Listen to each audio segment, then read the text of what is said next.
Hello, good morning, good afternoon, good evening, depending on when you're watching this. I hope you're having a great day. Today, I want to be very to the point.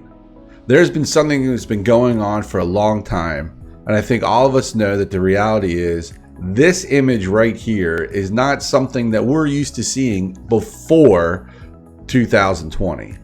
But the coronavirus has been something that's been going on for the past year and a half, and it's just this reality check, and sometimes for some areas longer than a year and a half. But for me in my world, it's basically been the past year and a half.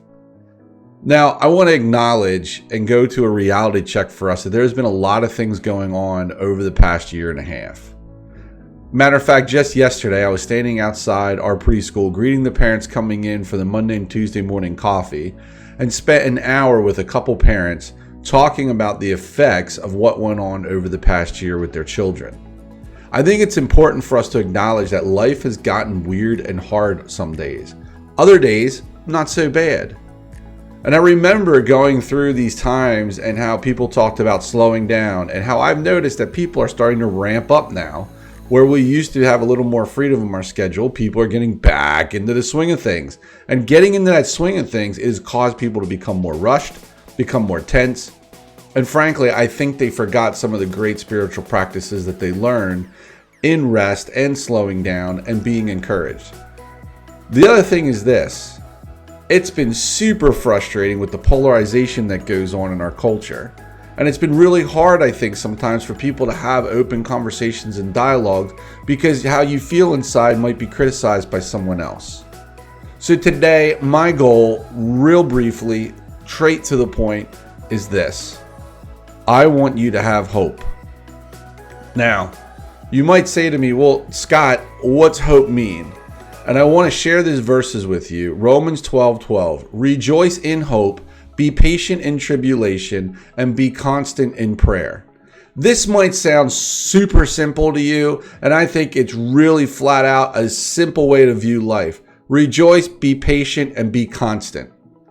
I know that in my life, when I am thinking about the future, when I'm trying to hold on to the things of this world that are frustrating me, when I hold on the things of the world, I find that I don't have hope. If I was to look at humanity as a whole and just look at where the earth's going and go down through the newsreels and all that stuff, I would lack hope in the average human being. Now, whenever I start to sprinkle in the Holy Spirit and I look at what God is doing in the world and I start to look at this bigger picture, I start to realize that there's some really cool stuff that's happening. And when I start to look at the world and I see these things of love that God says is love, and because God is love, therefore anything that's loving, caring, kinding, and so forth, those are things that are coming from God.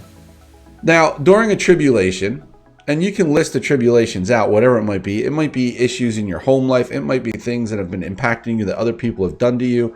There's a whole list of things that can happen that create tribulation. But when we're patient, not trying to rush through the tribulation, but trying to work through it, not looking for that quick fix, not looking for the microwave moment, but taking our time to work through the tribulation, we will find that it's easier to be hopeful. Now, if we throw in prayer, that mindfulness state, that moment where we sit at rest and we focus on the Lord and we look out upon this big crazy world and we say, someone made it. God, are you there? Then we start to smatter in the thoughts of Jesus Christ and the things that Jesus did on this earth. We start to relate and we start to look at who we are as we take moments in time in prayer and say, God, I can't handle it right now. Lord, send me some encouragement. Bring something to me that might be peaceful today. Help me to see something greater around me, Lord, than just my tribulation. There are so many things that we can go through time and time again. But at the end of the day, I'm asking you to rejoice, be patient, and be constant. Don't be dramatic and all over the place with your prayers. Be constant with them. When the bad things are happening, the rough stuff are happening, don't think it's just going to get changed overnight. Be patient. Rejoice in the fact that you have hope. I mean, there's always an end to a tribulation. Somewhere, somehow, you work through it some way.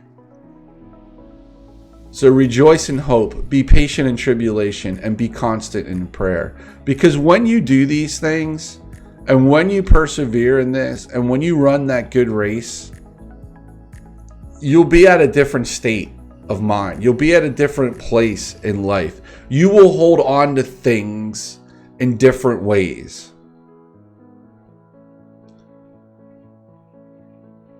I'm pausing because I know there's so much stuff that you might be struggling with, because I know I am. My list of tribulations is long right now. I'm not going to get into it with you today. But what I can tell you is this. When I rejoice and I'm patient and I'm constant, this is the feeling that I get. This is that moment that I feel that when the sun rises in the morning, I know it's a new day. And it's my new day that the Lord has given to me. Yeah, I know you're on the earth too, but most of the days when I look outside my eyeballs, the world revolves around me. And what I'm trying to tell you is this: celebrate the moments. Celebrate the day when it wakes up and you have a new one. And I understand you might have to face those tribulations, but if we rejoice in that hope and we be patient throughout the day, and if we're constant in our prayer, we will be able to stand firm and go to bed at night with a mindfulness that is just peaceful and restful. And when we wake up to the next day, we can do it. Listen, folks, if you're struggling, if you're wrestling, if there's problems that you're having, please check me out, sroth@llmc.org. Send me an email. Get in contact. I don't want you feeling alone. Hey, if you're finding yourself on a Sunday morning and you want to gather, but you're not looking to be with people, check us out on Sunday mornings. And finally, listen, if you felt that this was encouraging, if this gave you some glimmer of hope in your day, or you know someone else needs it, please share this stuff. I'm saying that because I know that I love when people share things with me, and I want you to share it too. Feel free to hit the like button, the subscribe button. Let's get the word out that there is more to life than just toiling through the days, and let's share it out there that there is hope, that there is ways for us through God and the beautifulness that He's given us, that there are ways for us to get through the day. God bless, and I hope you have an awesome rest of your week.